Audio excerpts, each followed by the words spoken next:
Budget বাড়লেই সমস্যা মিটবে না। বাজেট বাড়লেই সমস্যা মিটবে না। এটা ইস্টবেঙ্গল সংক্রান্তই একটা ছোট্ট আলোচনা করব। প্রথমেই বলি, এখন দেখছি বেশ কিছু ইস্টবেঙ্গল ফ্যান ইস্টবেঙ্গলের কোচ কুয়াদ্রাতের কর্মদক্ষতা নিয়ে প্রশ্ন তুলছে বিভিন্ন সোশ্যাল মিডিয়া প্ল্যাটফর্মে। মূলত টুইটারে আমি দেখছি, যেহেতু টুইটারে আমি ফলো করি অ্যাক্টিভলি। দুর্ভাগ্যক্রমে তাদের মধ্যে অনেকেই আছে যাদেরকে আমি বেশ অনেকদিন আগে আমার টুইটার চ্যাট ফোরামে ব্লক করে দিয়েছি বা ব্যান করে দিয়েছি। কেননা এদের অনেকেই আছে, অনেক জিনিস এরা দেরিতে বোঝে, এবং যতক্ষণ না বোঝে ততক্ষণ তারা অভদ্র আচরণ করে, মানে গালমন্দ করে বা উল্টোপাল্টা অভিযোগ করে। দুর্ভাগ্যজনক বিষয়, কেননা এখানে মানুষের একটা অদ্ভুত বিষয়। দেখুন, আপনি যখন ছোটোবেলায় স্কুলে পড়তেন, ধরুন কোনো একটা অঙ্ক বা একটা ফিজিক্সের কোনো একটা প্রবলেম, ক্লাসে কিছু স্টুডেন্ট থাকতো যারা ধরুন তাড়াতাড়ি একটা জিনিস বুঝতো, একটা প্রবলেম। কেউ কেউ হয়তো একটু দেরিতে বুঝতো, কিন্তু আপনি মনে করুন, মানে আপনি হয়তো সব অঙ্ক হয়তো তৎক্ষণাৎ বুঝতেন না, একটু হয়তো সময় লাগতো। কিন্তু যতক্ষণ না আপনি বুঝতে পারছেন অঙ্কটা, আপনি কি মানে যে অঙ্কের বইয়ের লেখককে গালমন্দ করতেন যে ভুলভাল অঙ্ক দিয়েছে, অঙ্কটা ভুল? তা নয়, আপনি বোঝার চেষ্টা করতেন যে আপনি কেন বুঝতে পারছেন না বা আপনি কেন অঙ্কের সমাধানটা করতে পারছেন না। কিন্তু ইস্টবেঙ্গল ফ্যানদের ক্ষেত্রে যেটা হয়, তারা কোনো কিছু বুঝতে না পারলে বা অপর এক ফ্যান যদি অন্য মত পোষণ করে বা প্রকাশ করে এবং সেটা যদি তাদের সাথে না মেলে, তারা অবিলম্বে তাকে আক্রমণ করতে শুরু করে, তাকে গালমন্দ করতে শুরু করে। এটা বোঝার চেষ্টা করে না যে অপর ব্যক্তির মত কিন্তু ভ্যালিড হতে পারে। দেখুন, আমার যে চ্যাট ফোরাম রয়েছে সেখানে প্রচুর ইস্টবেঙ্গল ফ্যান ব্যান্ড আছে, শয়ে শয়ে। এবার এই চ্যাট ফোরামটা আমি খুলেছিলাম আজ থেকে 5.5 বছর আগে, এবং ওখানে অনেকেই আছে। তাদের মধ্যে অনেকে কলকাতায় চাকরি করে, অনেকে দেশের বাইরে। তারা কিন্তু শুরুর দিন থেকে আছে। তাহলে একটা লজিক দিয়ে ভাবুন, 5.5 বছরের পুরনো একটা চ্যাট ফোরাম, সেখানে যদি দিনের পর দিন বুজরুকি দিতাম, মানে একদম আলটপকা মন্তব্য করতাম, মত প্রকাশ করতাম, ভুলভাল প্রেডিকশন করতাম, এতদিন এতগুলো লোক সেখানে অ্যাক্টিভ থাকতো সেই চ্যাট ফোরামে? ভাবুন, আপনার কাছে তো এভিডেন্স আছে, এটা নিয়ে ভাবুন। এই টাইম লাইন, যে ক্রেডিবিলিটি বলে না, it develops over period of time. এবার যে বিষয়টা নিয়ে এই অডিওটা মূল, বাজেট বাড়লেই সমস্যা মিটবে না।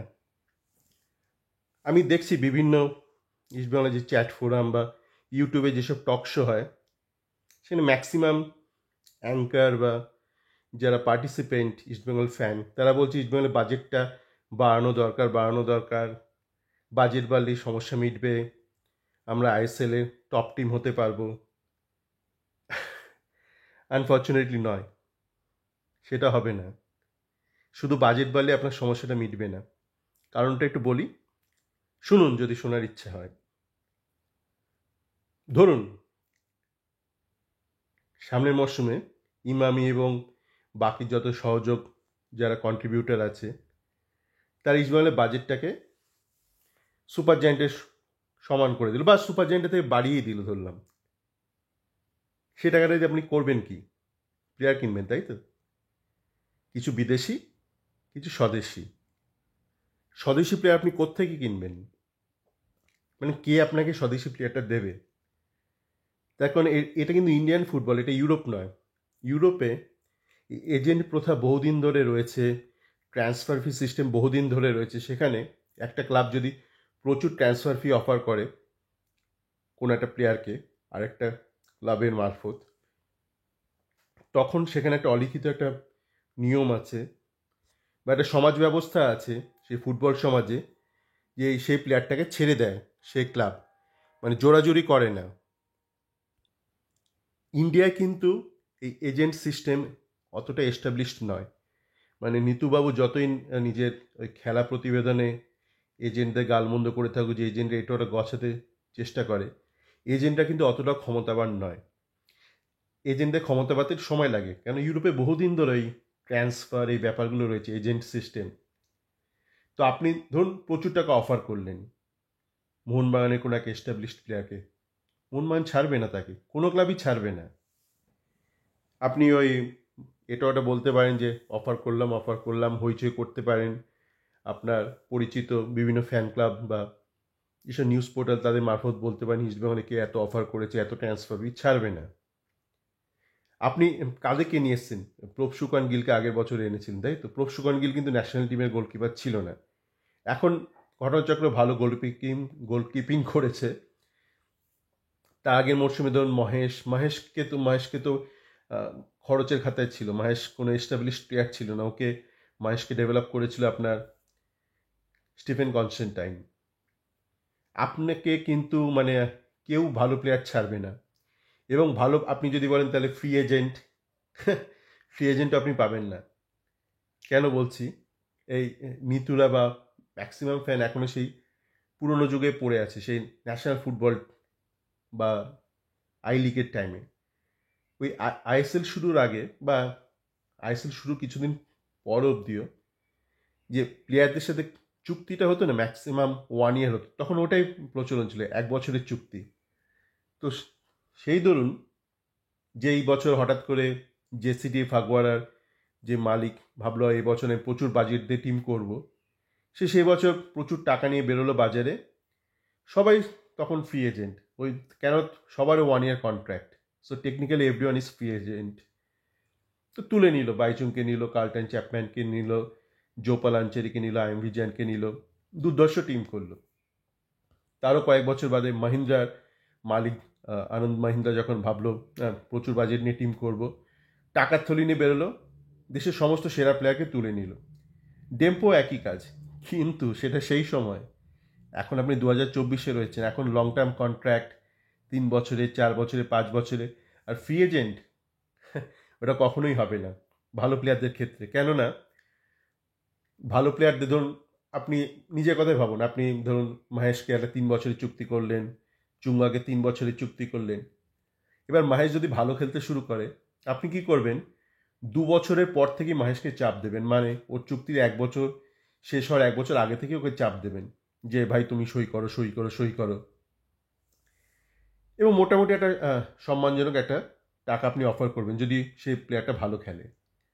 এবার প্লেয়ারটার তরফেও একটা রিস্ক থেকে যায়, ও যদি তখন অ্যাকসেপ্ট না করে আপনার কন্ট্রাক্ট এক্সটেনশনের যে প্রপোজাল। কি রিস্ক? Double risk. প্রথম রিস্ক হচ্ছে ধরুন প্লেয়ারটা রাজি হলো না, তার 1 বছর চুক্তির বাকি, সে রাজি হলো না মানে ফার্দার এক্সটেনশনে। তখন ক্লাব কি করবে? ক্লাব তো ধরে নিয়েছে একে তো কন্টিনিউ করানো যাবে না, তো ক্লাব থেকে আস্তে আস্তে গেম টাইম দেওয়া থেকে বঞ্চিত করবে, মানে তাকে হয়তো ফার্স্ট টিমে নামাবে না। তো এমন হতেই পারে সেক্ষেত্রে প্লেয়ারের যে সেই সিজনে সে বেশি গেম টাইম পেলো না, তার চুক্তিটাও শেষ হয়ে গেল, ফ্রি এজেন্ট হয়ে গেল, খুব একটা খেলতেও পারলো না। এখন যেমন ধরুন ওই ভিনিত রায়কে নিয়ে অনেকে বলছে না, ভিনিত রায় এমনিতে ভালো প্লেয়ার নয়, কিন্তু অনেকে বলছে ও ফ্রি এজেন্ট, তো কী হয়েছে, তো আগের মৌসুমে খেলেনি সেরকম। তো সেটা যে কোনো প্লেয়ারের ক্ষেত্রে হতে পারে। যেমন মাহেশের সঙ্গে হলো, মাহেশ এক্সটেনশন অফার অ্যাকসেপ্ট করলো না, লাস্ট সিজনে আপনি ওকে সরিয়ে দিলেন, ফার্স্ট টিমে রাখলেন না, ওর কন্ট্রাক্টও শেষ হয়ে গেল, ওর কাছে সেরকম গেম টাইমও নেই সেই কারেন্ট সিজনে। তো আরেকটা চুক্তি পেতে অসুবিধা হবে। আরেকটা কারণে মানে প্লেয়াররা চুক্তি শেষ হওয়ার অনেক আগেই ফার্দার এক্সটেনশনে রাজি হয়ে যায়, সেটা হচ্ছে যে ধরুন আপনি লাস্ট সিজনে যখন আপনার কন্ট্রাক্ট ন্যাচারালি এন্ড হবে, সেই সিজনটায় ফাইনাল সিজনে আপনার একটা চোট লেগে গেল। এখন তো এসিএল ইঞ্জুরি খুবই হরদম হচ্ছে সব জায়গায়। তো একটা এসিএল হওয়া মানে মোটামুটি 1 মরশুম আপনাকে মাঠের বাইরে, আপনাকে রিহ্যাব করে ঠরে মোটামুটি 1 বছরের কমে হয় না সাধারণত। তা আপনার সাথে যদি একটা লং টার্ম কন্ট্রাক্ট না থাকে ক্লাবে, সেক্ষেত্রে ক্লাব আপনাকে কোনো রকম সাপোর্ট করবে না, যেটা আগেকার দিনে হতো। মানে প্লেয়ার চোট খেলো মানে ক্লাব ভুলে গেল প্লেয়ারকে।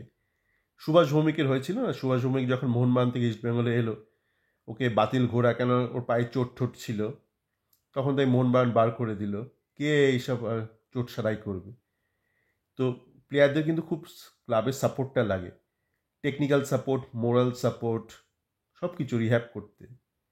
তো সেক্ষেত্রে আপনি যদি একটা প্লেয়ারের দৃষ্টিভঙ্গি থেকে ভাবেন, প্লেয়ারও চাইবে যে সবসময় আজকের দিনে দাঁড়িয়ে আমার সামনে যেন অন্তত 2 থেকে 3 বছরের একটা চুক্তি থাকে, একটা একটা মেন্টাল পিস অফ মাইন্ডও থাকে, আর সেটা দরকার একটা প্লেয়ারের ক্ষেত্রে।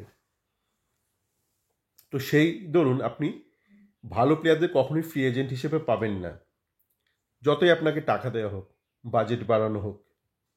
তো সেই জন্য আপনাকে কিন্তু মাথাটা কাজে লাগাতেই হবে, কোনো উপায় নেই। আপনার কাছে মধ্যম মানের বাজেট হোক, যেটা আমি আবারও রিপিট করছি, ইস্টবেঙ্গলের এই বছরের বাজেট কিন্তু একদম কম ছিল না, মানে কমের দিকে ছিল হচ্ছে আপনার চেন্নাই, নর্থ ইস্ট, এদের একদমই কম ছিল, জামশেদপুর, এদের থেকে অনেক বেশি ছিল ইস্টবেঙ্গলের বাজেট।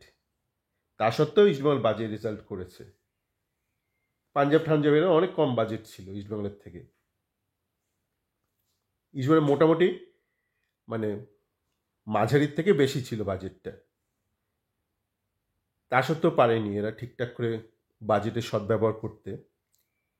এবং বাজেটটা বাড়ালেও কিছুই করতে পারবে না যদি না মাথাটা ব্যবহার করে। এবং মাথাটা কিন্তু প্রত্যেককে ব্যবহার করতে হবে, আপনার এই নিতু বলুন, যেই বলুন, ক্লাবের সাথে জড়িত যারা রয়েছে, ক্লাব লিডারশিপ বা ইমামির লিডারশিপ, প্রত্যেককে করতে হবে। এখন অনেকে বলছে যে ভালো সেট টিম পেলে কোয়াদ্রাতো করে দিত, ভালো সেট টিম পেলে তো যে কেউ করে দিত, নিতুও কোচ হয়ে যেতে পারতো, খালিদ জামিল থেকে শুরু করে যে কেউ। তো ভালো টিম তো আপনি পাচ্ছেন না, এবং টাকা পেলেও আপনি পাবেন না। আজকের দিনে আপনার বাজেট যদি মনমান সুপার জায়েন্টে ডাবলও করে দেওয়া হয় এই মরশুমে, আপনি ভালো ইন্ডিয়ান প্লেয়ার পাবেন না, বিদেশি পাবেন শুধু, 4টে বিদেশি খেলাতে পারবেন আইএসএলে। তো ভালো ইন্ডিয়ান প্লেয়ার আপনি যদি টাকা পেলেও পাচ্ছেন না, আপনাকে কিন্তু ডেভেলপ করতে হবে। ওই মহিতোষ, তন্ময়দেরকে, বা ধরুন, হ্যাঁ মানে ওরকমই, মানে ধরুন আইএসএলে খেলছে একটু ভালো ছেলে, কম বয়সী, কেন কেউ ছাড়বে? কেউ ছাড়বে না, চট করে কেউ ছাড়বে না। ধরুন একটা প্লেয়ার মোটামুটি তার পোটেনশিয়াল আছে, বয়স কম, এখনও এস্টাবলিশ নয়, মানে ন্যাশনাল টিমে ঢোকেনি, সেরকম প্লেয়ারকে লক করে রেখে দেবে আপনার মোহনবাগান, সুপার জায়ান্ট, মুম্বাই, উড়িষ্যারে লক করে রাখবে, আপনি পাবেনই না তাদেরকে।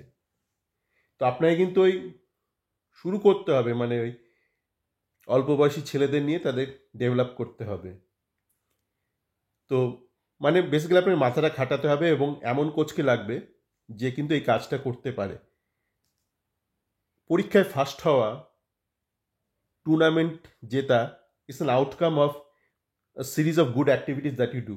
আপনাকে আগে পড়াশোনা করতে হবে, physics, chemistry, mathematics, history, geography ভালো করে পড়ুন, অটোমেটিক্যালি পরীক্ষায় ভালো মার্কস পাবেন। তারপর হয় থার্ড হবেন, বা সেকেন্ড হবেন, বা ফার্স্ট হবেন। আপনি পড়াশোনা করছেন না, বলছেন আমি ফার্স্ট হতে চাই, সেখানে হচ্ছে মুশকিলটা। আমি এমন একটা টিউটারের কাছে পড়তে চাই যে কি করে আমাকে ফার্স্ট করে দেবে, তার মন্ত্র তার কাছে আছে। আগে আপনি সাবজেক্টগুলো ভালো করে শিখুন, পড়ুন, ফার্স্ট হওয়াটা আপনা আপনি হয়ে যাবে। তো আপনার যেই টিমটা, স্কোয়াডটা 2024-এ আপনি দাঁড়িয়ে আছেন, আপনি আশিয়ান টাইমসে নেই, আপনি আই লিগের টাইমসে নেই, এনএফএল টাইমসে নেই। আপনার কিন্তু স্কোয়াডটা তৈরি করতে হবে, এবং সবাইকে মিলে তৈরি করতে হবে। মানে এরও ঘাড়ে দায়িত্ব চাপিয়ে দিলে হবে না। ক্লাব ইনভেস্টার ঘাড়ে দায়িত্ব চাপাচ্ছে ইনভেস্টার, কোচের ঘাড়ে, কোচ ক্লাবের ঘাড়ে, এইভাবে করলে হবে না। আপনাকে সবাইকে নিয়ে বসতে হবে কিন্তু। Everyone is a stake holder, ক্লাবের কর্মকর্তারা, ইনভেস্টারের কর্মকর্তারা, কোচ, সবাই মিলে। তো আপনি এবার ঠিক করুন মানে কি কেমিস্ট্রি আপনার জন্য কাজ করবে। প্রথমে বলে দিচ্ছি, কোয়াদ্রাতকে নিয়ে একটা বিশাল ব্লান্ডার করেছেন। এবার কোয়াদ্রাতকে রেখে আপনি কি করে ব্যাপারটা ম্যানেজ করবেন আপনি ঠিক করুন। কেন আপনার কিন্তু এমন একজন কি লাগবে আপনার কোচিং টেকনিক্যাল টিমে, যে কিন্তু প্লেয়ারকে ডেভেলপ করতে পারে।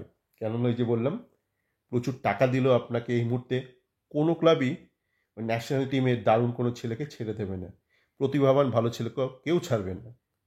সকলে ভালো থাকবেন।